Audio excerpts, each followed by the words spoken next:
Assalamualaikum warahmatullahi wabarakatuh. Sampai ketemu kembali anak-anak di bahasan kita hari ini, yaitu tentang dinamika perwujudan Pancasila sebagai dasar negara dan sebagai pandangan hidup bangsa. Nah, pada kesempatan kali ini kita mempelajari perwujudan Pancasila dari masa awal kemerdekaan sampai pada masa reformasi. Nah, tujuan kita belajar hari ini adalah kita akan mengetahui dan memahami bagaimana perwujudan Pancasila pada awal kemerdekaan, pada masa Orde Lama, pada masa Orde Baru, dan pada masa reformasi, dan pada masa saat ini. Nah, baiklah anak-anak, kita mulai pembelajaran kita dengan mengingatkan kembali kepada pembelajaran kita sebelumnya, yaitu berkaitan dengan bagaimana Pancasila dibentuk oleh para founding father kita atau para pendiri bangsa. Nah, seperti kita sudah ketahui di kelas 7 bahwa Pancasila itu diusulkan oleh beberapa orang, yaitu diantaranya Mr. Muhammad Yamin, kemudian Mr. Supomo, dan oleh Insinyur Soekarno.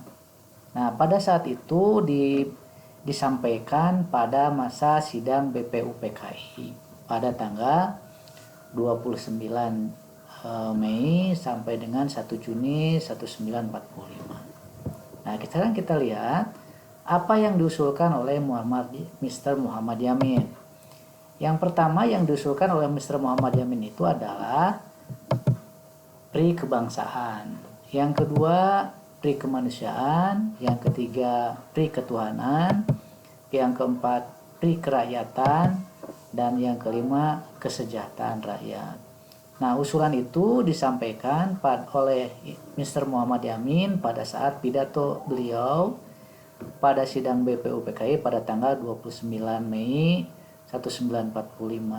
Tetapi setelah beliau berpidato, beliau mengusulkan kembali usulan Pancasila, usulan dasar negara, yaitu yang pertama ketuhanan yang Maha Esa, kemudian yang kedua kebangsaan persatuan Indonesia, yang ketiga rasa kemanusiaan yang adil dan beradab, yang keempat kerakyatan yang dipimpin oleh hikmat kebijaksanaan dalam permusyawaratan perwakilan, dan yang kelima keadilan sosial bagi seluruh rakyat Indonesia. Itulah yang disampaikan oleh usulan dasar negara yang disampaikan oleh Mr. Muhammad Yamin. Kemudian yang kedua pada tanggal berikutnya yaitu diusulkan oleh Mr. Supomo. Pada prinsipnya Mr. Supomo itu ingin mendirikan sebuah negara persatuan atau dengan namanya paham integralistik. Nah, usulannya pada saat itu Mr. Supomo mengusulkan sama 5 dasar negara untuk Indonesia merdeka. Yang pertama persatuan, yang kedua kekeluargaan, yang ketiga keseimbangan lahir dan batin, yang keempat musyawarah, dan yang kelima keadilan rakyat. Itu semuanya yang diusulkan oleh Mr. Supomo. Nah, pada hari berikutnya Insinyur Soekarno mengusulkan dasar negara, yaitu pada tanggal 1 Juni 1945. Usulan yang pertama adalah kebangsaan Indonesia atau nasionalisme, kemudian usulan yang kedua adalah internasionalisme atau pri kemanusiaan, usulan ketiga mufakat atau demokrasi, usulan keempat kesejahteraan sosial, dan usulan kelima ketuhanan yang berkebudayaan. Nah, usulan ini oleh Insinyur Soekarno diberi nama yaitu dengan nama Pancasila.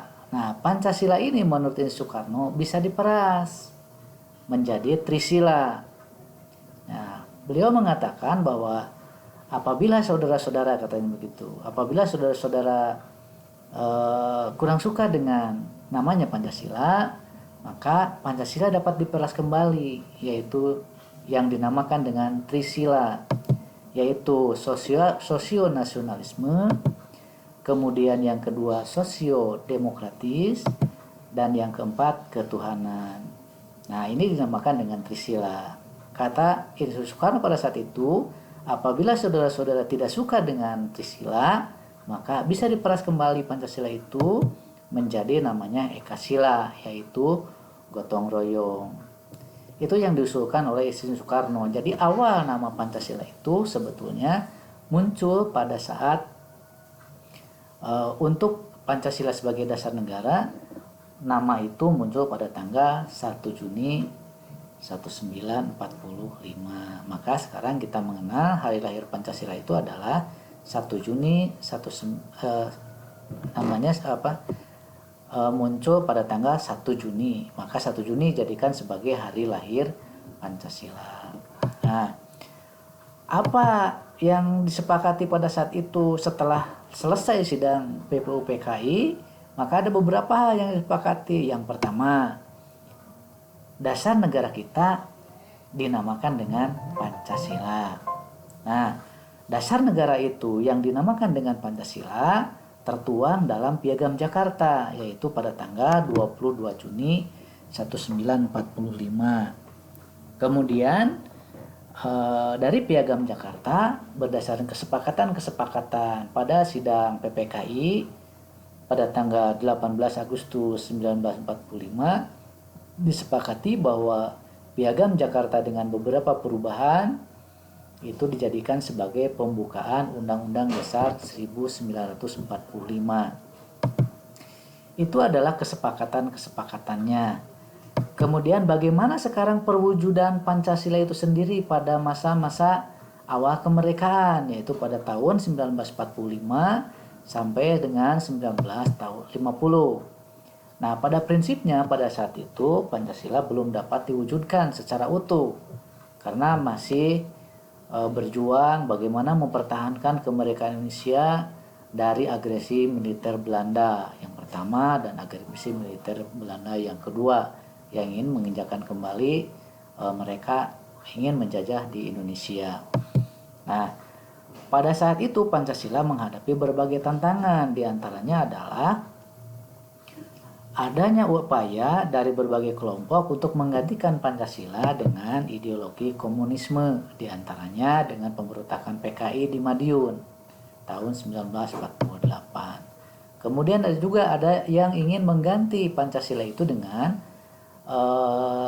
syariat Islam, yaitu di mana pada saat itu terjadi pemberontakan yang dilakukan oleh DITI atau Darul Islam, Tentara Islam Indonesia.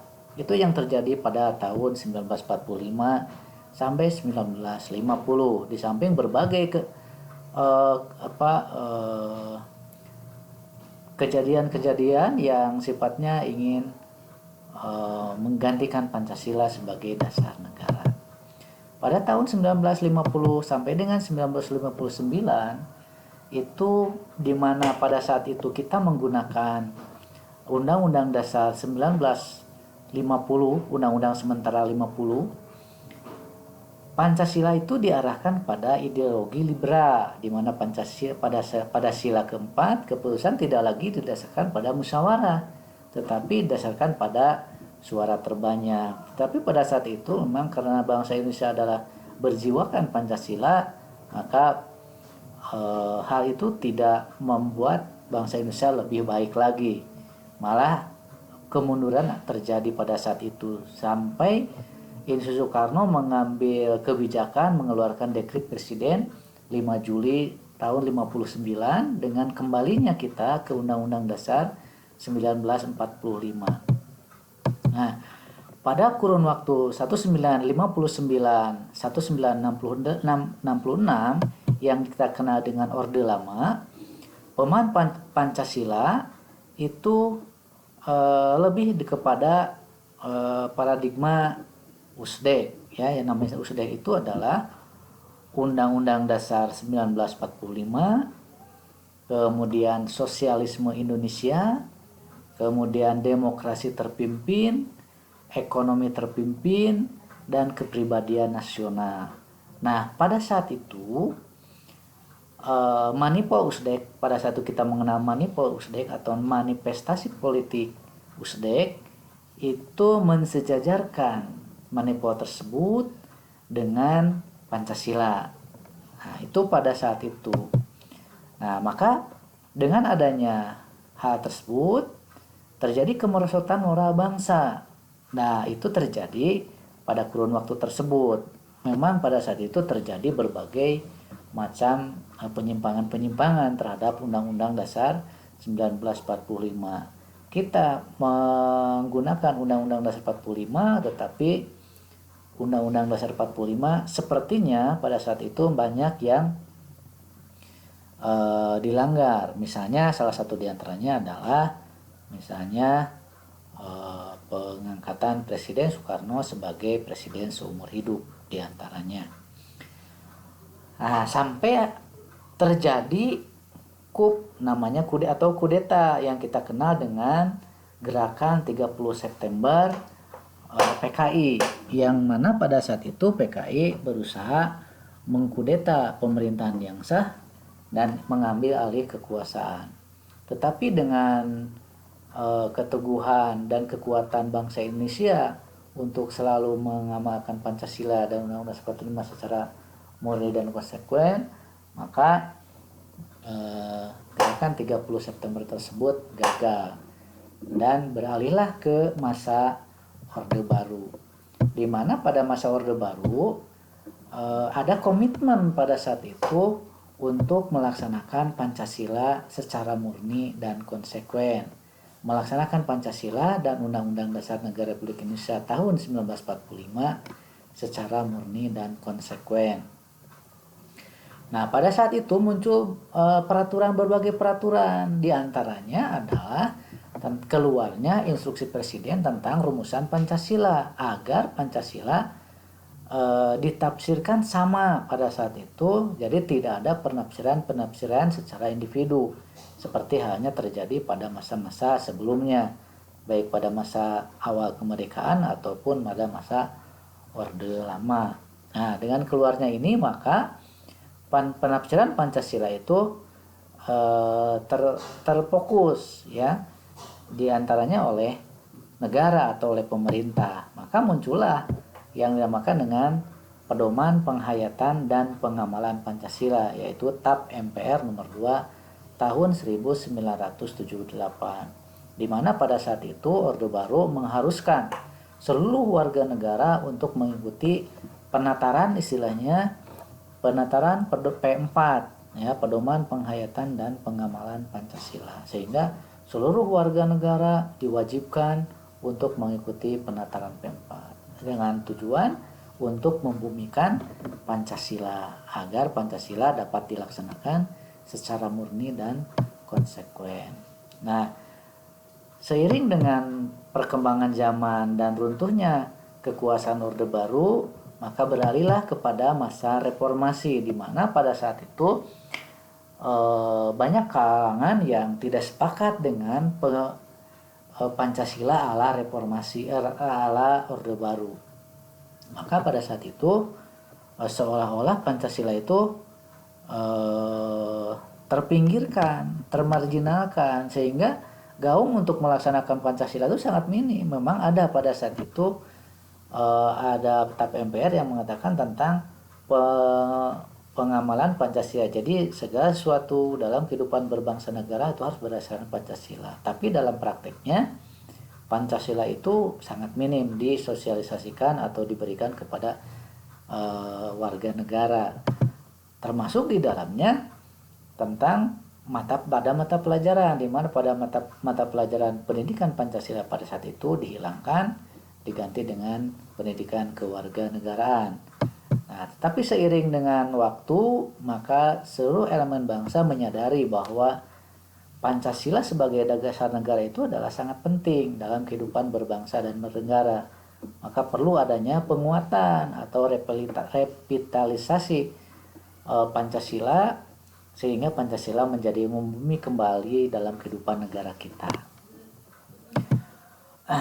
Nah, dalam tataran masa reformasi, memang ada